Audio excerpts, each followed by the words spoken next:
Poslechněte si Čechové milí, píseň klivou žalost pohledět.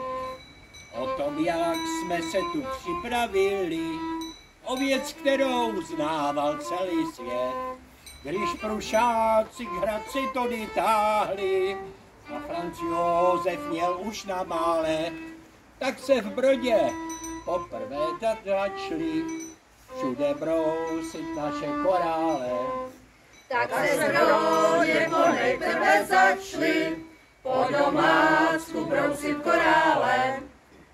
Ke korálím později přibývaly knoflíky a bangle indický. A to tady všechno riktovali, hlavně pro Němce jablonecký. Po válce, co se jí říká první, měli v Brodě Němců akurát. A tak zdejší ponejprve začali se svým sklem v světě obchodovat.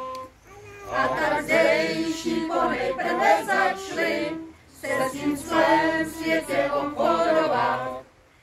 Že by školu postavit si mohli, ať se městu trochu pomůže. Na tom se v Brodě zázračně shodli a začali schánět peníze. Metelák byl prvním ředitelem krásný školy, velký jako hrad. S ním žák Juna Brichta s přenosilem začali slávu Brodu budovat. S ním žák Juna Brichta s přenosilem začali slávu Brodu budovat. Takový sklo, co tu začali dělat, nemělo ve světě podobný. Tak se z Brodu za pár roků stalo město extra super významný.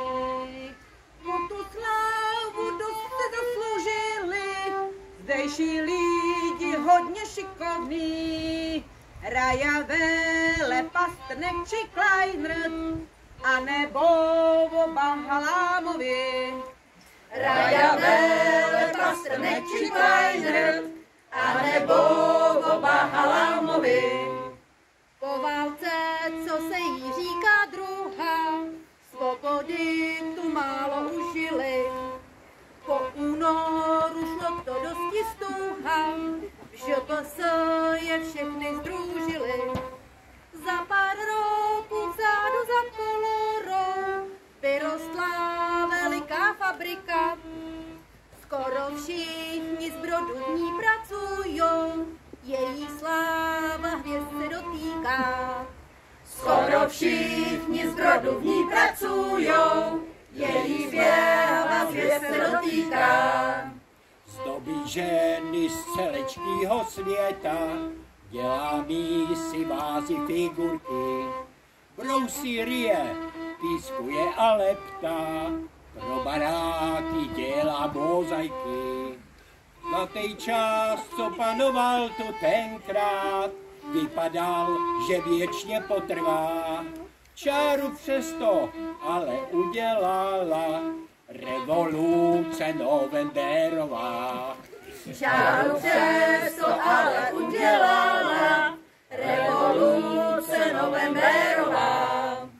Nejprve vyhasli pánve v huti a potom celičká fabrika. Po podivným čachru jabloneckým v roce 09 zanikla. V Brodě zůstal prázdnej obrbarák, jestli dělat lidi kam se dá. A ta dávná zdejší sklářská sláva vypadá jako vymyšlená. A ta dávná zdejší sklářská sláva vypadá jako vymyšlená.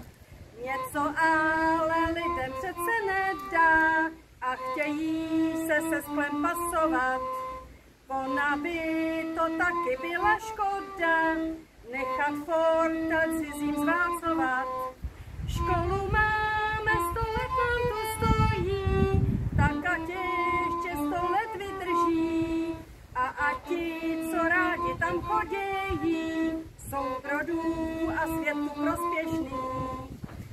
A ti, co rádi tam chodějí, jsou Brodu i světu prospěšní.